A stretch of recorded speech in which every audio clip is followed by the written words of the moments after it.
बिस्मिल्लाहिर्रहमानिर्रहीम। मैं शुक्रिया अदा करता हूँ समा का और साथ हम वाले हैं। आप यहाँ तशरीफ़ लाएँ और काफ़ी टाइम आपने दिया है। छोटे छोटे मुकदमात में हम उलझे हुए हैं, चूँकि जो मैटर अदालतों में हो तो उसको हम फिर बाहर मीडिया पे उस पर बात नहीं कर सकते। कुछ ज़ाती मुकदमात हैं, कुछ सियासी मुकदमात हैं, कुछ नैब के मुकदमात हैं।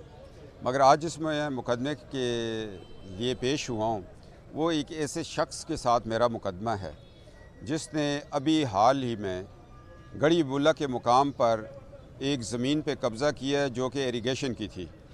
फिर उसने एक ऐसी ज़मीन पे कब्ज़ा किया है जो 92 में एक मस्जिद थी, वो फ्लड की नज़र हो गई, शहीद हो गई।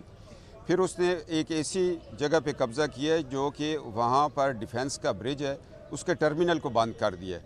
वो मैं उस पर भी बात कर रहा हूँ। दरियाए कुनार का जो उसका एक कानून है खैबर पख्तूनख्वा का कि आप 200 मीटर तक किसी भी दरिया के किनारे कोई कंस्ट्रक्शन नहीं कर सकते, क्योंकि जब कभी फ्लड आए तो दरिया का एक राइट और लेफ़्ट फैलने का। वह उस शख्स के जिसका नाम है एजाज़ अफजल, जो कि यहाँ पर भी वो चीफ़ जस्टिस रहा और सुप्रीम कोर्ट ऑफ पाकिस्तान में भी वो जज के तौर पर रिटायर हुआ। मगर उसकी जो माजी की जो ओहदे हैं जो कि आईन पाकिस्तान ने उसको दिए, रियासत ने उसको जो इज़्ज़त दी, उस वक़ार के साथ ये चीज़ ज़ेब नहीं देती। कोई कब्ज़ा ग्रुप कर ले तो ठीक है, एक इतने बड़े प्रोफाइल का बंदा वो गवर्नमेंट की ज़मीनों पे कब्ज़े करे, मस्जिद शहीद हो गई है तो वहाँ पर प्लाजा खड़ा कर दे। डिफेंस का पुल, मैंने डिफेंस मिनिस्ट्री को लिखा है कि ये अभी एक फ़्लड जब आएगा इसके टर्मिनल बंद हो चुके हैं तो ये गिर जाएगा।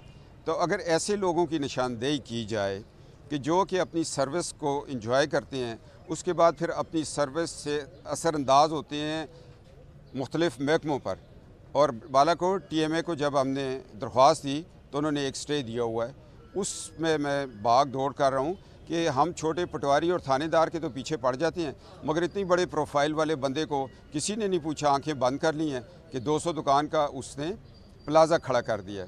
फिर माजी में एक हमारे इलाके में कश्तरा स्कैंडल हुआ, अरबों रुपए खा लिए गए और इसी शख्स ने फिर अपने ख़ानदान को बचा लिया। एंटी करप्शन तक इंक्वायरी हुई।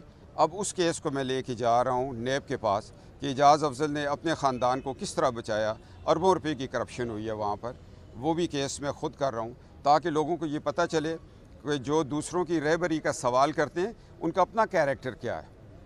पेंडोरा बॉक्स के हवाले से आपके कमेंट्स जानना चाहेंगे। ये हमारी रियासत में ये पेंडोरा बॉक्स खुलते रहते हैं और माजी में इन्होंने एक पानामा पे पेंडोरा खोला था जिसमें करप्शन साबित नहीं हुई। अकामा पे नवाज़ शरीफ साहब को एक साजिश की मुंतखब वज़ीर आज़म के ख़िलाफ़, पार्लियामेंट के ख़िलाफ़ और 73 के आइन के ख़िलाफ़ और इस मुल्क की तरक्की के ख़िलाफ़, और अकामा में उनको निकाल दिया गया।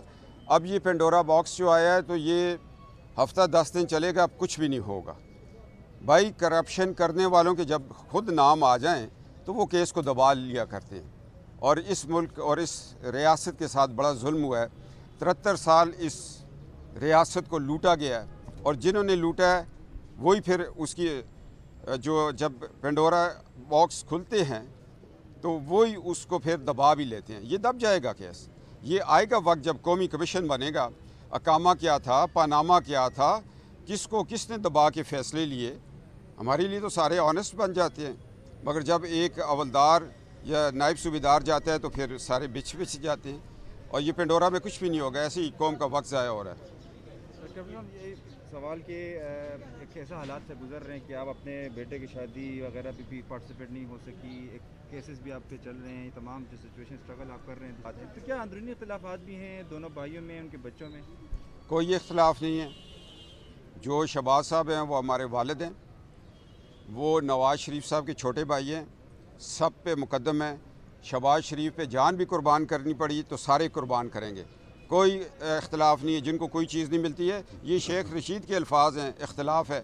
अरे एक चीज़ आज मैं पेशावर मीडिया को क्लियर कर दूँ, शहबाज शरीफ 2 चीज़ें नहीं छोड़ सकते, एक अपना मज़हब नहीं छोड़ सकते और दूसरा बड़े भाई को नहीं छोड़ सकते। और मरियम नवाज़ दुनिया की हर चीज़ छोड़ सकती है, अपने चाचा को नहीं छोड़ सकती, अपने दादा के बेटे को नहीं छोड़ सकती।